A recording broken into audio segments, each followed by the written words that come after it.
من النبيين والصديقين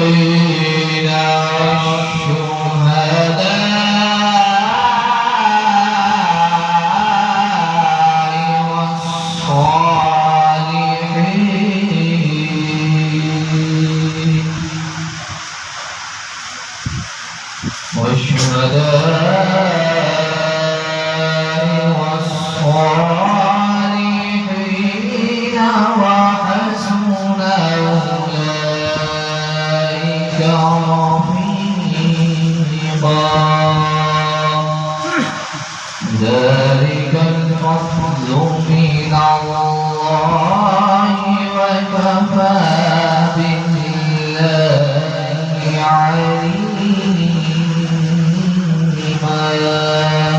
صدق الله العظيم.